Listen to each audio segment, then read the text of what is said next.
भाषा विकास के सिद्धांत। तो इसमें सबसे नंबर 1 पर है परिपक्वता का सिद्धांत, प्रिंसिपल ऑफ मैच्योरिटी। परिपक्वता से अभिप्राय है कि भाषा अवयवों एवं स्वरों पर नियंत्रण होना, जैसे बोलने में जीभ, गला, तालु, ओठ, दांत तथा स्वर यंत्र आदि परिपक्व होते हैं तो भाषा पर अच्छा नियंत्रण होता है और अभिव्यक्ति यानी विचारों का आदान प्रदान भी अच्छा होता है। नंबर 2 में अनुबंधन, किसी वस्तु से जोड़कर बताना का सिद्धांत, प्रिंसिपल ऑफ लिंकेज। शैशवावस्था में बच्चों को शब्दों की जानकारी मूर्त वस्तुओं जो दिखाई दे सके से जोड़कर दी जाती है। यदि बच्चों को किसी चीज़ या वस्तु को दिखाया है तो बच्चा जल्दी सीखता है। नंबर 3 में अनुकरण, नकल करना का सिद्धांत, प्रिंसिपल ऑफ इमिटेशन। मनोवैज्ञानिकों के अनुसार बालक अपने परिवारजनों तथा साथियों की भाषा का अनुकरण करके सीखता है। अब हम लोग जानेंगे थिंकिंग। थिंकिंग को बोलते हैं क्या? चिंतन। चिंतन होता क्या?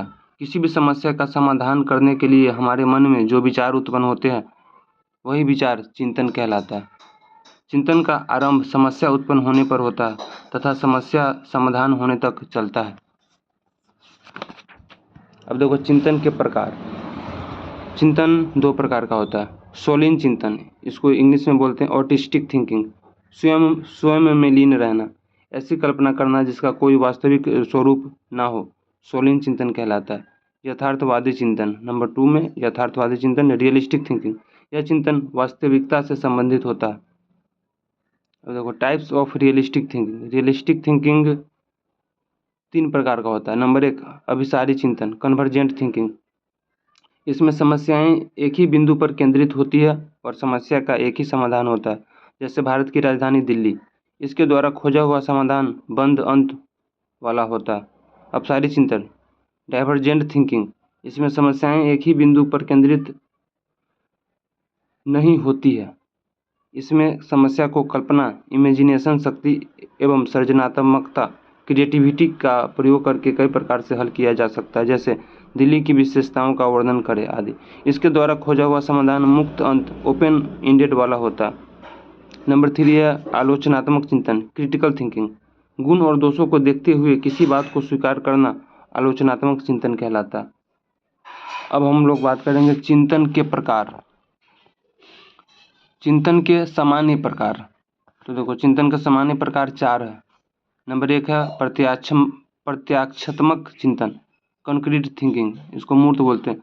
जो चीज़ें दिखाई देती है उनके बारे में चिंतन करना प्रत्याक्षात्मक कहलाता है। यह चिंतन निम्न स्तर का होता है।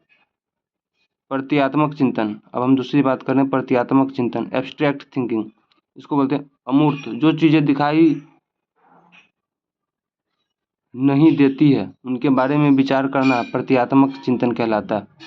काल्पनिक चिंतन, इमेजिनरी थिंकिंग। पूर्व अनुभवों के आधार पर जो हम कल्पना करते हैं काल्पनिक चिंतन कहलाता है। तार्किक चिंतन, लॉजिकल थिंकिंग। किसी चीज़ या वस्तु के बारे में तर्क करना, विचार करना तार्किक चिंतन के अंतर्गत आता है। यह चिंतन का सर्वोत्तम स्तर होता है। तो दोस्तों अभी मैंने आपको चिंतन के बारे में बताया कि चिंतन किसे कहते हैं और क्या बताया, और भाषा के विकास का सिद्धांत बताया।